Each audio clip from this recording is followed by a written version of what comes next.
Good morning friends ಇವತ್ತು ನಾನು ಬೆಳಗ್ಗೆಯಿಂದನೇ vlog start ಮಾಡಿದ್ದೀನಿ. ಆ್ಯಕ್ಚುಲಿ ಬೆಳಗ್ಗೆ ನಮಗೆ ಬೇಗ ಹೊರಗಡೆ ಹೋಗೋದಕ್ಕಿತ್ತು, ಸೊ ಅದಕ್ಕೋಸ್ಕರ ಎಲ್ಲ ರೆಡಿ ಆಗಿದ್ದೀನಿ. ಮತ್ತು ಬೆಳಗ್ಗೆ ಮಾರ್ನಿಂಗ್ ಇವತ್ತು ಬ್ರೇಕ್ಫಾಸ್ಟ್ಗೆ ಅಂತಂದ್ಬಿಟ್ಟು ನಾನು ದೋಸೆನ ಮಾಡ್ತಾಯಿದ್ದೀನಿ.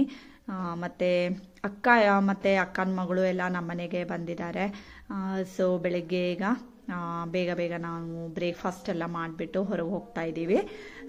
ಸೊ ನೀವೆಲ್ಲ ಬ್ರೇಕ್ಫಾಸ್ಟ್ಗೆ ಏನು ಮಾಡ್ತೀರಾ, ದಿಢೀರಾಗಿ ಮಾಡೋದಿದ್ರೆ ಏನು ಮಾಡ್ತೀರಾ ಹೇಳೋದನ್ನು ನನಗೆ ಕಮೆಂಟ್ ಮಾಡಿ ತಿಳಿಸಿ, ಓಕೆನಾ.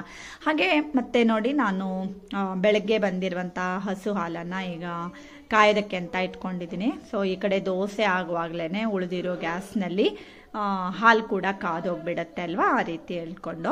ಸೊ ದೋಸೆ ರೆಡಿ ಆಗಿದೆ.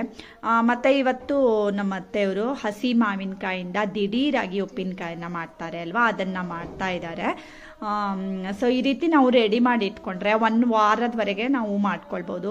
ಸೊ ಫ್ರೆಶ್ ಆಗಿ ನಾವು ಪುನಃ ಮಾಡಿಕೊಂಡು ತಿನ್ಬೋದು. ಈ ಟೈಮ್ನಲ್ಲಿ ನಮಗೆ ಚೆನ್ನಾಗಿ ಮಾವಿನಕಾಯಿ ಸಿಗುತ್ತೆ ಅಲ್ವಾ ಫ್ರೆಶ್ ಆಗಿ. ಸೊ ಅದಕ್ಕೋಸ್ಕರ ಈ ರೀತಿ ನಾವು ಮಾಡ್ತೀವಿ. ಮತ್ತೇನಂದರೆ ಲಂಚ್ಗೆ ಆ್ಯಕ್ಚುಲಿ ಇದು next day. So next day ನಾನು ಲಂಚ್ಗೆ ಹೇಳ್ಬಿಟ್ಟು ಈಗ ಕ್ಯಾಬೇಜ್ ಪಲ್ಯನ ಮಾಡ್ತಾಯಿದ್ದೀನಿ. ಮತ್ತು ರೆಡಿ ಆಗಿಬಿಟ್ಟು ನಾವು ಎಲ್ಲಿಗೆ ಹೋದ್ವಿ ಏನು ಹೇಳೋದನ್ನೆಲ್ಲ ನಾನು ಇನ್ನೊಂದು ದಿನ ವಿಡಿಯೋದಲ್ಲಿ ತೋರಿಸ್ಕೊಡ್ತೀನಿ.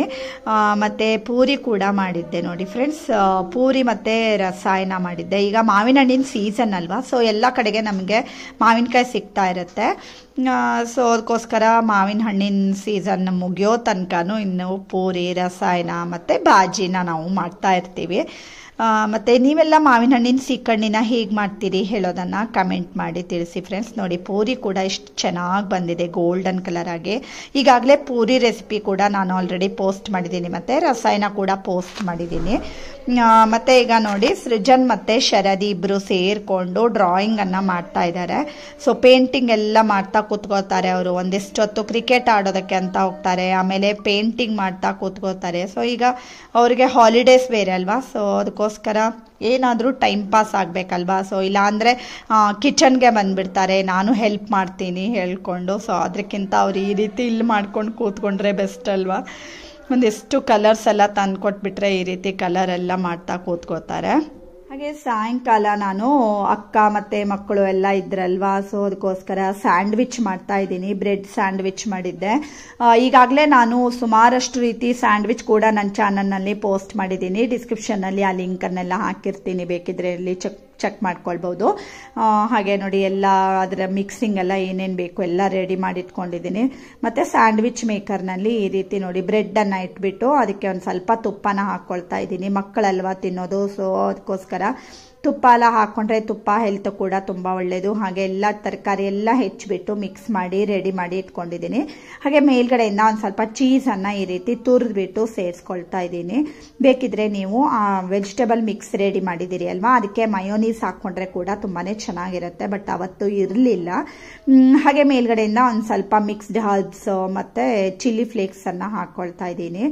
ಆ್ಯಕ್ಚುಲಿ ತುಂಬಾ ಟೇಸ್ಟಿಯಾಗಿರುತ್ತೆ. ಸಾಯಂಕಾಲ ಟೈಮ್ಗೆ ಎಲ್ಲ ಮಕ್ಕಳಿಗೆ ಏನಾದರೂ ತಿನ್ನೋದಕ್ಕೆ ಕೊಡೋದಕ್ಕೆ, ಅಥವಾ ಮತ್ತೆ ನೀವು ಮಕ್ಕಳ ಲಂಚ್ ಬಾಕ್ಸ್ಗೆ ಸ್ನ್ಯಾಕ್ಸ್ ಆಗಿ ಕೂಡ ಈ ರೀತಿ ಎಲ್ಲ ನೀವು ಕಳಿಸ್ಬೋದು. ಹೀಗೆ ಮಾಡಿಕೊಂಡ್ರೆ ತುಂಬ ಚೆನ್ನಾಗಿ ಬರುತ್ತೆ. ಮತ್ತು ಇಲ್ಲಾಂದರೆ ಆಲೂಗಡ್ಡೆ ಪಲ್ಯ ಮಾಡಿ ಕೂಡ ಒಳಗಡೆ ಸ್ಟಫ್ ಮಾಡಿ ಈ ರೀತಿ ನೀವು ಸ್ಯಾಂಡ್ವಿಚ್ ಥರ ಮಾಡ್ಕೊಳ್ಬೋದು. ಸೊ ಒಂದು 2-3 ಮಿನಿಟ್ಸ್ಗೆ ಚೆನ್ನಾಗಿ ಅದು ಗರಿಗರಿಯಾಗಿ ಬರುತ್ತೆ. ನೋಡಿದ್ರಿ ಅಲ್ವಾ, ಈ ರೀತಿ ನೀವು ಅಂದರೆ ಟರ್ನ್ ಮಾಡಿ ಪುನಃ ಹಾಕ್ಕೊಂಡ್ರೆ ಈ ರೀತಿ ಸ್ಕ್ವೇರ್ ಬಾಕ್ಸಸ್ ಪ್ರಿಂಟ್ ಬರುತ್ತೆ ಅದ್ರ ಮೇಲೆ, ಇಲ್ಲ ಅಂದರೆ ಲೈನ್ ಆಗಿ ಬರುತ್ತೆ. ನೋಡಿದ್ರಿ ಅಲ್ವಾ, ಎಷ್ಟು ಚೆನ್ನಾಗಿ ಬಂದಿತ್ತು ಸ್ಯಾಂಡ್ವಿಚ್ಚು. ಸೊ ಈ ರೀತಿ ಸ್ಯಾಂಡ್ವಿಚ್ ಮಾಡಿದ್ದೆ, ಮಕ್ಕಳೆಲ್ಲರೂ ತುಂಬ ಇಷ್ಟಪಟ್ಕೊಂಡು ತಿಂದರು. ಈಗಾಗಲೇ ಅವರು ಎಲ್ಲ ಕ್ರಿಕೆಟ್ ಎಲ್ಲ ಆಡ್ಕೊಂಡು ಬೇರೆ ಬಂದಿದ್ರು, ಸೊ ಸುಸ್ತಾಗಿತ್ತಲ್ವ, ಚೆನ್ನಾಗಿ ತಿಂದರು ಅದನ್ನೆಲ್ಲ. ಆಮೇಲೆ ಅಕ್ಕ ಮತ್ತು ಶರದಿ ಅವತ್ತು ಮನೆಗೆ ಹೋದರು. ಹಾಗೆ ನಾವು ಕೂಡ ಇಲ್ಲಿ TSS ಸೂಪರ್ ಮಾರ್ಕೆಟ್ಗೆ ಬಂದಿದ್ದೀವಿ. ಒಂದಿಷ್ಟು ನನಗೆ ಫ್ಲವರ್ ಪಾಟ್ಗಳು ಇವೆಲ್ಲ ಬೇಕಿತ್ತು. ಪಾಟ್ ಮಾಡೋದಕ್ಕೆ, ಮತ್ತು ಕೆಲವೊಂದು ಗಿಡಗಳನ್ನು ಹಾಕೋದಕ್ಕೆ, ಮತ್ತು ಇಂಡೋರ್ ಪ್ಲಾಂಟ್ಸ್ಗಳನ್ನು ಇಟ್ಕೊಳ್ಳೋದಕ್ಕೆ ಎಲ್ಲ ಪಾಟ್ಗಳು ಬೇಕಿತ್ತು. ಸೊ ಅದಕ್ಕೋಸ್ಕರ ಈ ರೀತಿ ಹ್ಯಾಂಗಿಂಗ್ ಪಾಟ್ಗಳು ಮತ್ತು ಇದನ್ನೆಲ್ಲ ತೊಗೊಳ್ಬೇಕಿತ್ತು, ಬಂದಿದ್ದೆ. ಮತ್ತು ನೋಡಿ, ಈ ರೀತಿ ಚಿಕ್ಕ ಪ್ಲೇಟ್ಗಳನ್ನು ಕೂಡ ತೊಗೊಂಡೆ ನಾನು. ಯಾಕಂದರೆ ಇಂಡೋರ್ ಪ್ಲಾಂಟ್ಸ್ಗಳಿಗೆ ಕೆಳಗಡೆ ಒಂದು ಸ್ವಲ್ಪ ಪ್ಲೇಟ್ ಬೇಕಿತ್ತು, ಇನ್ನೂ ಒಂದು 4-5 ಪಾಟ್ಗೆಲ್ಲ. ಸೊ ಆ ರೀತಿ ಎಲ್ಲ ಒಂದು ಲಿಸ್ಟ್ ಮಾಡ್ಕೊಂಡು ಬಂದು ಎಲ್ಲ ತಗೊಳ್ತಾ ಇದ್ದೀನಿ. ಹಾಗೆ ನಿಮ್ಗಂತೂ ಗೊತ್ತೇ ಇದೆ ಅಲ್ವಾ, ಮಕ್ಕಳಿಗೆ ರಜಾ ಇದ್ಮೇಲೆ ಏನಾದರೂ ತಿನ್ನೋದಕ್ಕೆ ಬೇಕಾಗತ್ತೆ. ಸೊ ಅದಕ್ಕೋಸ್ಕರ ಒಂದಿಷ್ಟು ಎಲ್ಲ ಸ್ನ್ಯಾಕ್ಸ್ಗಳು ಹಾಗೆ ಪಾನಿಪುರಿ ಕೂಡ ಎಲ್ಲ ತೊಗೊಂಡೆ. ಯಾಕೆಂದರೆ ಯಾವಾಗಾದರೂ ಪಾನಿಪುರಿ ಮಾಡ್ಬೋದು, ಒಂದಿನ ಸಾಯಂಕಾಲದ ಟೈಮಲ್ಲಿ, ಒಂದಿನ ಸ್ಯಾಂಡ್ವಿಚ್ ಆಯಿತು, ಹೀಗೆ ಏನಾದರೂ ಮ್ಯಾಗಿ ಇಲ್ಲ ಅಂದರೆ ಏನಾದರೂ ಬಜ್ಜಿ ಬೋಂಡ ಅಲ್ವಾ.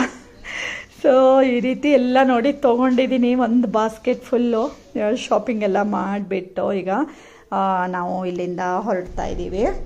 ಆಮೇಲೆ ಸೃಜನ್ನು ಡ್ರಾಯಿಂಗ್ ಕ್ಲಾಸ್ಗೆ ಹೋಗಿದ್ದ ಆ್ಯಕ್ಚುಲಿ, ಮತ್ತು ಅವನಿಗೆ ಇನ್ನು 2 hours ಆಗುತ್ತೆ ಅಲ್ವಾ. ಸೊ ಏನಾದರೂ ನಮಗೆ ಟೈಮ್ ಪಾಸ್ ಮಾಡಬೇಕಿತ್ತು. ಮನೆಗೆ ಹೋದರೆ ಪುನಃ ಮತ್ತೆ ಬಂದು ಕರ್ಕೊಂಡು ಹೋಗಬೇಕು ಅಂತ ಅಂದ್ಬಿಟ್ಟು ನಾವು ಏನು ಪ್ಲ್ಯಾನ್ ಮಾಡಿದ್ವಿ. ತುಂಬ ದಿನಗಳಿಂದ ನಮ್ಮ ಸೈಟ್ ಹತ್ರ ಕೂಡ ಹೋಗಿರಲಿಲ್ಲ. ಸೊ ಅದಕ್ಕೋಸ್ಕರ ಸೈಟ್ ಹತ್ರ ಒಂದು ಸರಿ ಎಲ್ಲ ನೋಡ್ಕೊಂಡು ಬರೋಣ ಹೇಳ್ಕೊಂಡು ಹೋದ್ವಿ. ಅಲ್ಲಿಂದ ನೆಕ್ಸ್ಟ್ ನಾವು ಆ್ಯಕ್ಚುಲಿ ನನ್ನ ಹೈಸ್ಕೂಲ್ ಹತ್ರ ನೋಡ್ಕೊಂಡು ಬರಬೇಕು ಅಂತ ತುಂಬ ದಿನಗಳಿಂದ ಹೇಳ್ತಾ ಇದ್ರು ಮಕ್ಕಳು, ಮತ್ತು ರಾಜು ಕೂಡ ಹೇಳ್ತಾ ಇದ್ರು ನಿನ್ನ ಹೈಸ್ಕೂಲ್ ಯಾವುದು ನೋಡ್ಕೊಂಡು ಬರೋಣ ಹೇಳ್ಕೊಂಡು.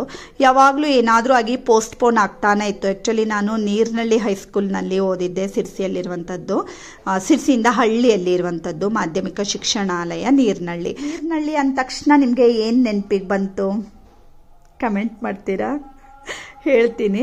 ಆ್ಯಕ್ಚುಲಿ ನೀರ್ನಳ್ಳಿ ರಾಮಕೃಷ್ಣ ಅಂತ ಒಬ್ಬರು ಫಿಲ್ಮ್ ಆ್ಯಕ್ಟರ್ ಇದ್ದಾರೆ ಅಲ್ವಾ. ಸೊ ಅವ್ರ ಮನೆ ಕೂಡ ಇಲ್ಲಿಂದ ಹತ್ತಿರ ಆಗುತ್ತೆ. ಮತ್ತು ನಾನು ಬಂದಿರೋದು ಇದೇ ಹೈಸ್ಕೂಲು. ಸೊ ತುಂಬ ಚೆನ್ನಾಗಿದೆ. ಗಾರ್ಡನ್ ಎಲ್ಲ ನೀವು ಇಲ್ಲಿ ನೋಡ್ತಾ ಇರ್ಬೋದು, ಎಷ್ಟು ಚೆನ್ನಾಗಿ ಮೇಂಟೈನ್ ಮಾಡಿದ್ದಾರೆ. ಬಟ್ ಇವಾಗ ಒಂದು ಸ್ವಲ್ಪ ರಜಾ ಟೈಮ್ ಅಲ್ವಾ, ಸೊ ನೀರು ಹಾಕೋದು ಇದೆಲ್ಲ ಕಷ್ಟ. ಸೊ ರಜಾ ಇರುತ್ತೆ ಅಲ್ವಾ, ಅದಕ್ಕೋಸ್ಕರ ಒಂದು ಸ್ವಲ್ಪ ಡ್ರೈ ಆಗಿದೆ. ಬಟ್ ವಾತಾವರಣ ಎಲ್ಲ ಹೇಗಿದೆ ಅಂದರೆ ಫುಲ್ ಪರಿಸರದ ಮಧ್ಯದಲ್ಲಿ ಇದೆ. ಹಳ್ಳಿಯಲ್ಲಿ ಹೈಸ್ಕೂಲು ಇದು ಎಲ್ಲ ಅಂದರೆ ಹಾಗೆ ಇರುತ್ತೆ ಅಲ್ವಾ, ಪರಿಸರದ ಮಧ್ಯದಲ್ಲಿ ಇರುವಂಥದ್ದು. ತುಂಬ ಖುಷಿ ಆಯಿತು ಫ್ರೆಂಡ್ಸ್, ಯಾಕಂದರೆ ತುಂಬ ದಿನಗಳ ನಂತರ ಬಂದಿದ್ದೆ. ಬಾಲ್ಯದ ದಿನಗಳೆಲ್ಲ ನಮಗೆ ನೆನಪಾಗ್ತವೆ ಅಲ್ವಾ. ಹೈಸ್ಕೂಲ್ ಟೈಮ್ನಲ್ಲಿ ನಾವಿಲ್ಲೆಲ್ಲ ಏನು ಮಾಡ್ತಿದ್ವಿ, ಹೇಗೆ ಆಟ ಆಡ್ತಿದ್ವಿ ಹೇಳೋದೆಲ್ಲ ನೆನಪಿ ಬರುತ್ತೆ. ತುಂಬ ಖುಷಿ ಆಗುತ್ತೆ. ನಾನೆಲ್ಲ ಹೇಳ್ತಾ ಇದ್ದೆ ರಾಜುಗೆ ಮತ್ತು ಸುಜಯ್ಗೆ ಎಲ್ಲ. ಸೊ ಒಂಥರ ಚೆನ್ನಾಗಾಯಿತು, ಒಂದು ಪಿಕ್ನಿಕ್ ಥರ ಆಗಿಬಿಡ್ತು ನಮಗೆ. ಹೀಗೆ ಬಂದು ಇಲ್ಲೆಲ್ಲ ಓಡಾಡಿಕೊಂಡು ಆಮೇಲೆ ಸೃಜನ್ ತುಂಬ ಗಲಾಟೆ ಮಾಡ್ತಾ ಇದ್ದ. ಆ್ಯಕ್ಚುಲಿ ನನ್ನ ಕರ್ಕೊಂಡೋಗಿಲ್ಲ, ನಾನು ನೋಡ್ತಾ ಇದ್ದೆ ನಿನ್ನ ಸ್ಕೂಲ ಹೇಳ್ಕೊಂಡು. ಇದು ಹೈಸ್ಕೂಲು, ಸೊ ಪ್ರೈಮರಿ ಬೇರೆ ಕಡೆ ಹೋಗಿದ್ದೆ. ಹಾಗೆ ಅಲ್ಲೆಲ್ಲ ನೋಡಿಕೊಂಡು ನಾವು ಪುನಃ ಈಗ ನೀರ್ನಳ್ಳಿಯಿಂದ ಹೊರಟಿದ್ದೀವಿ. ಹಾಗೆ ತಿರುಗಿ ಬರುವಾಗ ನಾವು ಆ್ಯಕ್ಚುಲಿ ಹುಲೇಕಲ್ ರೋಡಲ್ಲಿ ಆಪೂಸ್ ಇಲ್ಲಿ ತುಂಬ ಚೆನ್ನಾಗಿ ಸಿಗುತ್ತೆ. ಸೊ ಅದಕ್ಕೋಸ್ಕರ ಇಲ್ಲಿ ನಾವು ಯಾವಾಗಲೂ ಅಂದರೆ ಮಾವಿನ ಹಣ್ಣಿನ ಸೀಸನ್ ಸ್ಟಾರ್ಟ್ ಆದ ತಕ್ಷಣ ನಾವು ಇಲ್ಲಿ ಬಂದು ಒಂದಿಷ್ಟು ಮಾವಿನ ಹಣ್ಣನ್ನು ತೊಗೊಂಡು ಹೋಗ್ತೀವಿ. ಸೊ ರತ್ನಗಿರಿ ಆಪೂಸ್ ಇದೆಲ್ಲ ಇರುತ್ತೆ ಇಲ್ಲಿ. KGಗೆ 100 ಇರುತ್ತೆ, 120 ಇರುತ್ತೆ, ಮತ್ತು 150 ಇರುತ್ತೆ. ಜಾಸ್ತಿ ಬೇಕಂದ್ರೂ ಇರುತ್ತೆ. ಬೇರೆ ಬೇರೆ ಕ್ವಾಲಿಟಿಯಲ್ಲಿ ಸಿಗುತ್ತೆ. ಬಟ್ ಎಲ್ಲ ಮಾವಿನ ಹಣ್ಣುಗಳು ತುಂಬಾ ಚೆನ್ನಾಗಿರ್ತವೆ ಫ್ರೆಂಡ್ಸ್. ಈಗ ನೋಡಿ ನಾವು ತೊಗೊಂಡು, ಸೊ ಆನ್ ದಿ ವೇ ಇತ್ತಲ್ವ, ಅದಕ್ಕೋಸ್ಕರ ಪುನಃ ತೊಗೊಂಡು ಹೋದ್ವಿ. ಆ್ಯಕ್ಚುಲಿ ಆಲ್ರೆಡಿ ತಂದಿದ್ದಿತ್ತು, ಅದಕ್ಕೋಸ್ಕರ ನಾವು 1.5 kg ಅಷ್ಟೇ ಮಾತ್ರ ತೊಗೊಂಡ್ವಿ. ಹಾಗೆ ಈಗ ತೊಗೊಂಡು ರಿಟರ್ನ್ ಹೊರಟಿದ್ದೀವಿ. ಇವತ್ತಿನ ವಿಡಿಯೋ ಇಷ್ಟ ಆದರೆ ಗೊತ್ತೇ ಇದೆ ಅಲ್ವಾ, ಲೈಕ್ ಮಾಡಿ, ಶೇರ್ ಮಾಡಿ, ಮತ್ತು ಸಬ್ಸ್ಕ್ರೈಬ್ ಮಾಡಿ. Thank you for watching.